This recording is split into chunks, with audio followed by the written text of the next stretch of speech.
भगवत गीता चौथे अध्याय का 3 नंबर श्लोक, जिसमें भगवान श्री कृष्ण अर्जुन को कह रहे हैं, स एवायम मया ते अद्य योगा प्रोक्ता पुरातना भक्तो असी में सखा च एति रहस्यम ही तद उत्तमम।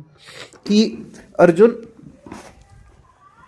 स एवायम मया ते अद्य, ये अयम मया ते अद्य, ये का अर्थ है इस चैप्टर की जो शुरुआत हुई है, जो पहला श्लोक है चौथे अध्याय का, जिसमें भगवान कृष्ण ने बताया है कि ये जो मैं तुम्हें गीता का ज्ञान अभी देने जा रहा हूँ, इमम विवस्वते योगम प्रोक्तावान अव्ययम, सबसे पहले मैंने ये ज्ञान विवस्वान को दिया था।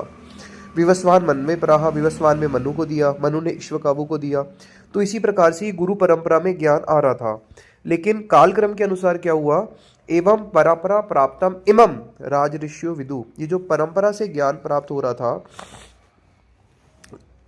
इस परंपरा के अंदर एक किसी प्रकार का एक गैप आ गया। वो क्या गैप आ गया, इमम राजऋषियो विदु स कालने महता, किस चीज का गैप आ गया, काल का महता, वो गैप आ गया।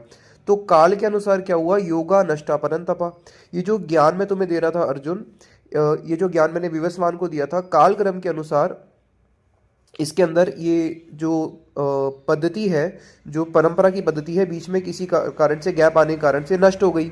अब उसको वापस स्थापित कौन करेंगे, भगवान ही करेंगे, क्योंकि भगवान ने ही विवस्वान को देके इसका आरंभ किया था। तो इसलिए भगवान अर्जुन को कहते हैं कि अब मैं उसको आरंभ करूंगा, तो किससे आरंभ करूंगा, स एवायम मया ते अद्य, अब वो मैं तुमसे आरंभ कर रहा हूं। क्यों, योगा प्रोक्ता पुरातना, ये जो मैं तुम्हें गीता का ज्ञान दे रहा हूं, ऐसा नहीं है कि इससे पहले मैंने किसी को दिया नहीं है, ये पुरातना, ये बहुत पुराना है, और अब मैं तुम्हें बोल रहा हूं, तो मैं तुम्हें कोई नई चीज नहीं बोल रहा। अभी प्रश्न होता है कि जब ये टूट गया था तो मेरे से ही क्यों आरंभ कर रहे हो। भक्तो असी में सखा, क्योंकि तुम मेरे भक्त हो, और भक्ति नहीं, तुम साथ में मेरे एक विशेष भक्त हो, सख्य भाव वाले भक्त हो, तुम मेरे सखा भी हो।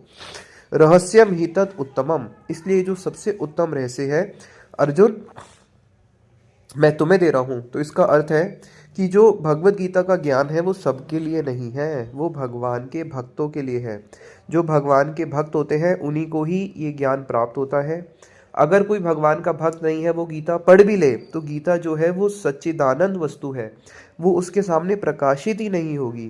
जैसे सीता जब रावण के सामने गई तो सीता, वो छाया सीता थी, उसी प्रकार से गीता का ज्ञान जो भक्त नहीं है उनके पास अगर है भी, चाहे वो कंठस्थ भी कर ले, कितना भी गीता को लेके बिजनेस फिलॉसफी बोले या कुछ भी फिलॉसफी बोले, उनके सामने गीता का ज्ञान छाया के रूप में आएगा, शुद्ध रूप में केवल भगवान के भक्तों के रूप में ही, के सामने ही प्रकाशित होता है।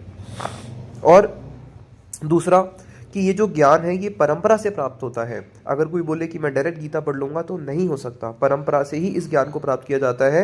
इसलिए हम लोग बहुत फॉर्चुनेट है, हमें गीता हम कौन सी पढ़ रहे हैं, एज इट इज, जैसी भगवान कृष्ण ने अर्जुन को बोली थी यथार्थ रूप में। क्यों, क्योंकि हम लोग उसको गुरु परंपरा में ग्रहण कर रहे हैं।